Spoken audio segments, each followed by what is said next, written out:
အရှင်ကကျွန်တော်တို့လူမျိုးတွေကိုဖြိုခွဲခဲ့လို့တွေးခွဲခဲ့ရန်တိုက်ပေးလို့ဒီလိုအခုဒီຫນွေဥတော်လန်ရေးမှာစနစ်တကျစုခွဲမှုနဲ့သွားနေတာမိုးတို့တွေးခွဲတက်ရှုလုံးနေတာကျွန်တော်တို့ကရင်ပြည်သူတွေနားမလဲတာလား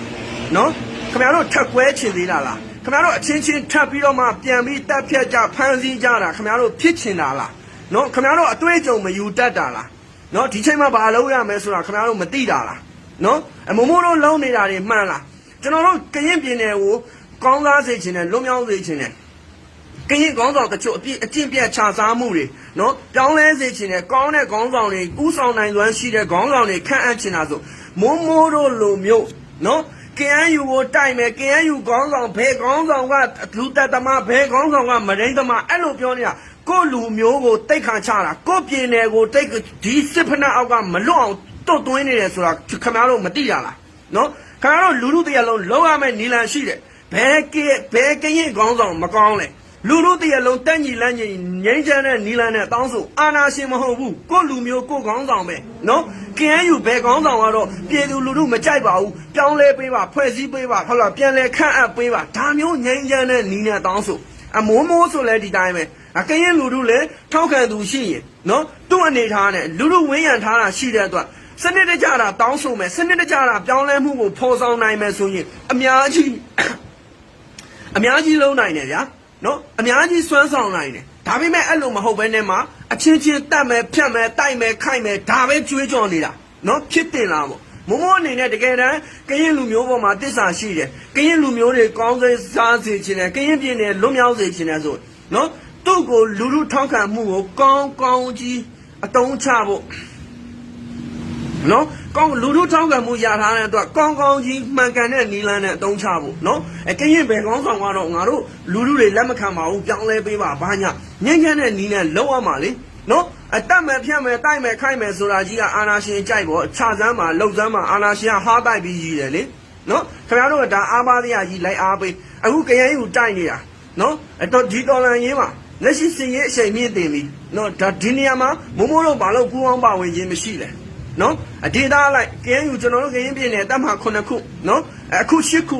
နာမည်ပြောင်းလဲတပ်မှဖွဲ့စည်း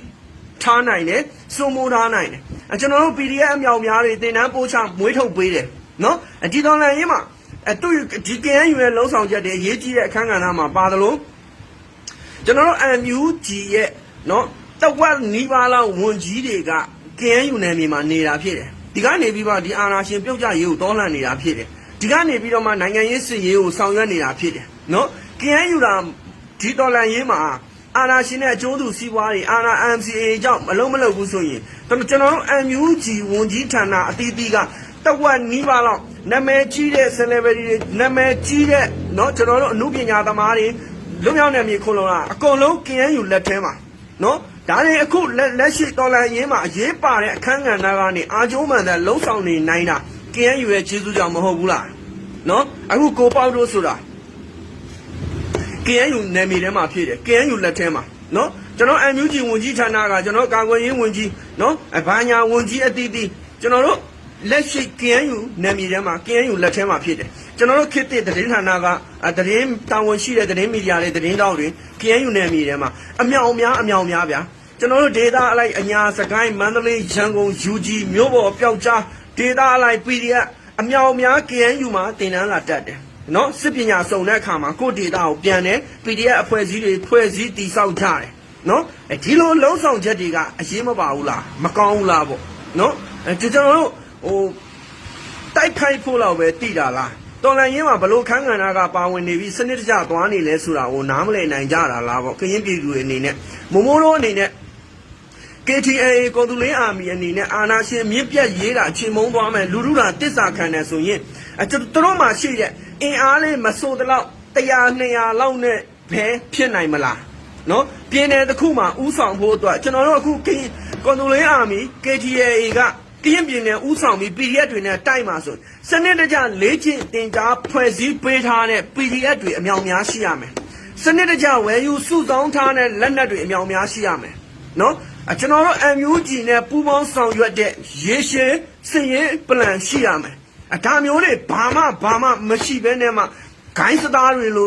နော်ကျွန်တော်တို့လူမိုက်တွေလိုလက်နက်တွေကြိုက်တိုက်ချင်တိုက်တယ်မတိုက်ချင်မတိုက်ဘူးနော်PDF တွေဆိုတာလဲဘယ်တော့မှတင်တန်းပေးတာမရှိဘူးတင်တန်းကြောင်းလည်းမရှိဘူးဘယ်သူ့ဟိုမှလည်းတင်တန်းပို့ချတာမရှိဘူးနော်ဒါကိုမိုးတို့အနေနဲ့လက်ရှိ KNU က MCA ပါ KNU ကအာဏာရှင်နဲ့အပေါင်းပါဘာညာဆိုတာကြီးအတိတ်ပဲရှိရရဲ့လားဒါကိုလက်ခံတဲ့ယုံကြည်တဲ့ကျွန်တော်တို့သူတချို့နော်ကျွန်တော်တို့ကရင်ပြည်သူတချို့ဒါကိုမမြင်နိုင်ကြတာလားကျွန်တော်တို့မြန်မာပြည်သူအများစုထက်ကရင်ပြည်သူတွေကကိုပြည်နယ်ကိုကရင်ပြည်နယ်ဗျာကိုတိုင်းကိုမြေဘာဖြစ်လို့ကိုဒေတာအကြောင်းကိုမသိတာလဲဘာဖြစ်လို့ကိုဒေတာမှာဘာလုပ်နေလဲကိုမမြင်နိုင်တာလဲမကြားနိုင်တာလဲမသိနိုင်တာလဲခင်ဗျားတို့အဲ့လိုပဲဆက်သွားနေအာဏာရှင်လက်အောက်ကဘလို့လွတ်မြောက်မှာလဲဘရောလွတ်မြောက်မှာလဲနော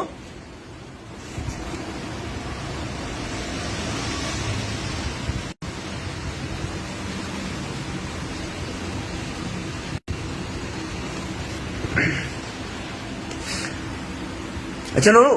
ဒီလိုကြီးသွားနေလို့မရဘူးလေဗျာနော်တော်တော်ကြီးမှအားလုံးပါဝင်လာကြတယ်တိုင်းသားကြီးကိုမောင်နှမတွေကျွန်တော်တို့တွေးစီးတယ်နော်ကျွန်တော်တို့စိတ်ဝန်းကွဲခြင်းမရှိဘူးကျွန်တော်တို့လူမျိုးလူမျိုးရေးဘာသာရေးခွဲခြားခြင်းမရှိဘူးစီးလုံးနေတာကောင်းပေမဲ့ကျွန်တော်တို့ဒီလိုမျိုးတော်လှန်ရေးအင်အားစုအဖွဲ့အစည်းတွေနဲ့ပတ်သက်ပြီးတော့မှနော်နားလည်မှုတွေမရှိတဲ့အခါမှာလုံးရက်တွေကိုမမြင်နိုင်တဲ့အခါမှာဒါမျိုးတွေကဖြစ်လာနိုင်တယ်ဗျဖြစ်လာနိုင်တာကျွန်တော်တို့ကတော်လှန်ရေးတစ်ခုမှာဗျာစဉ်းစားဆင်ခြင်သုံးသပ်ဖို့လိုတယ်ဒုက္ခလူမျိုးမှာဆရာလာမလုပ်နဲ့ဟုတ်ကဲ့ခင်ဗျားတို့ကင်းလူမျိုးမှာဆရာမလုပ်နဲ့ဆိုမိုးတို့အနေနဲ့အခုလုံနေတဲ့လုံရက်တွေမှန်ကန်လားမိုးတို့ဘယ်သူဝေဖန်ရဲလဲဘယ်သူဝေဖန်ရဲလဲကင်းလူမျိုးတွေမှာဒေါ်ချိုလို့ရှိမယ်တခြားသောတယောက်နှစ်ယောက်ရှိမယ်ဒီလောက်ပဲ KTA ကော်တူလေးအာမီနော်ဂိုင်းစသားတွေလိုလူမိုက်တွေလိုလှုပ်ဆောင်နေတာအကျင့်ပြတ်ခြားစားနေတာမြေပြင်မှာ PDF တွေအတုံးချနေတာဘယ်သူပြောရဲတော့ခင်ဗျားတို့ပြောရဲလားဟမ်ခင်ဗျားတို့အာနာရှင်တိုက်မယ်ပြောတာခင်ဗျားတို့အကြောက်တရားကြီးတွေနဲ့ကြောက်နေတာလीနော်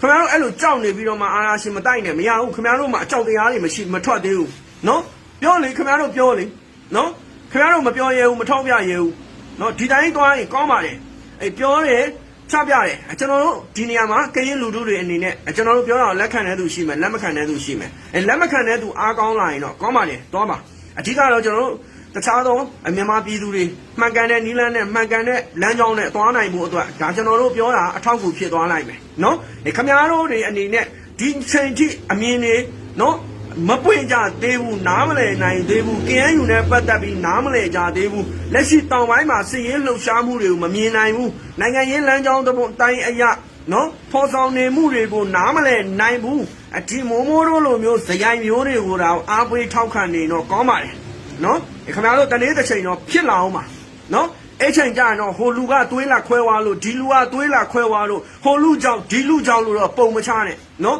်ကိုတိုင်းပိန်းနေကြလို့ထမင်းစားပြီးသိညာမရှိလို့ရှင်းလားခင်ဗျားတို့အားမနာတယ်ပြောရရင်နော်တစ်ချိန်ကျမှငါတို့အချင်းချင်းဖြစ်ရတာနော်ဟိုကောင်ဒီဟိုလာ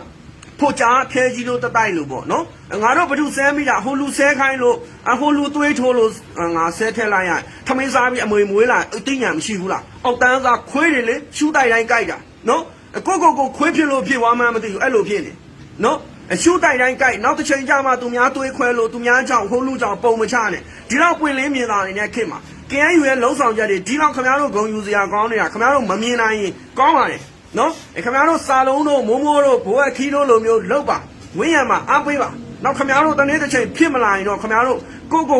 တောင်ဝင်ကိုယူရနော်ငါတို့မှားခဲ့တယ်ဆိုရင်မှားတဲ့ဝင်ခံဟိုလူကြောင့်ဒီလူကြောင့်တော့ပုံမချနဲ့နော်အခုစာလုံးတို့ဟုတ်ပြီ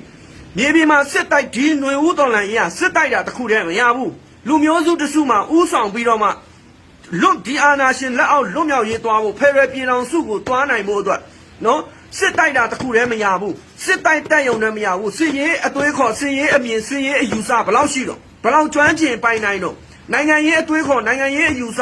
ဘယ်လောက်ထိနားလဲတော့နော်ဖယ်ရယ်ပြည်တော်စုဖယ်ရယ်နဲ့ပတ်သက်ပြီးဘာအောင်နားလဲတော့နော်ပြည်နယ်ခွဲဝေအုပ်ချုပ်မယ်စီမံတကြစနစ်တကြမျှတမှုရှိတဲ့တွားကြဖို့နေရာမှာဘယ်လိုနားလဲထားလဲ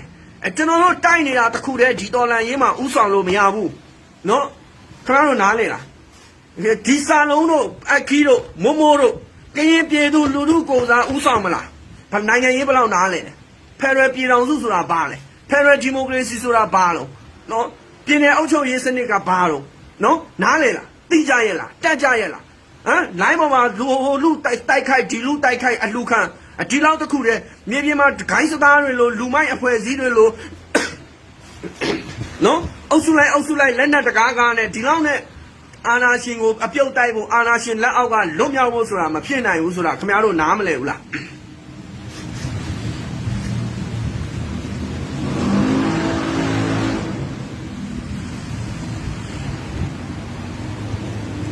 နော်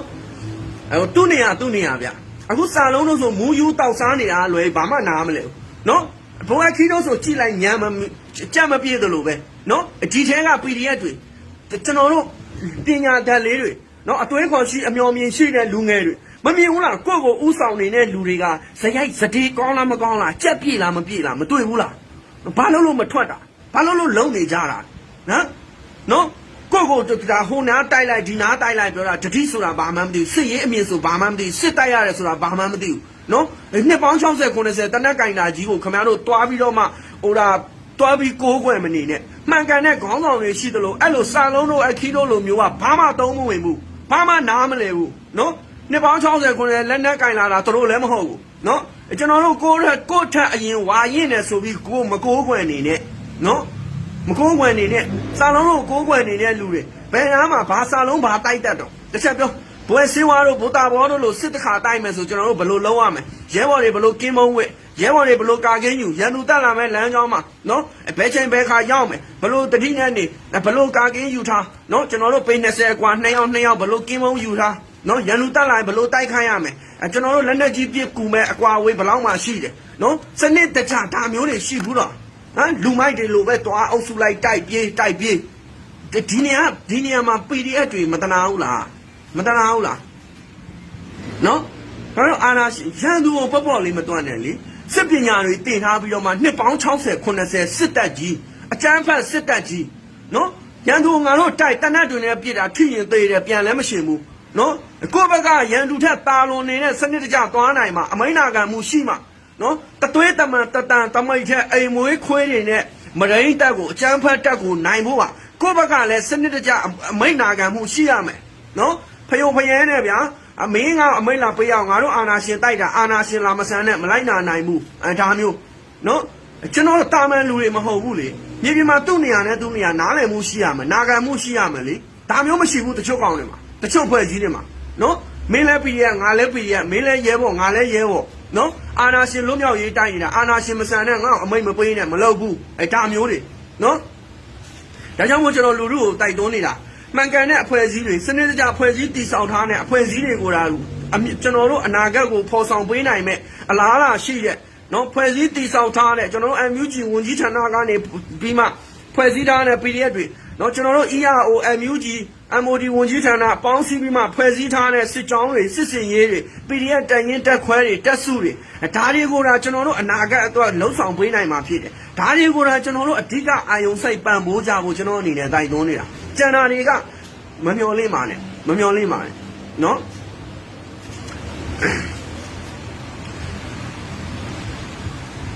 ကျန်တာတွေကျွန်တော်တို့မျော်လင့်နေအချိန်ကုန်တယ်လူပင်ပန်းတယ်ဒီနေရာမှာကျွန်တော်တို့ပြည်သူတချို့အမျော်လင့်သလိုဖြစ်မလာတဲ့ခါကျရင်လုံးမပါလာမယ်နော်စိတ်တွေပြတ်လာမှာဒီဖွဲ့စည်း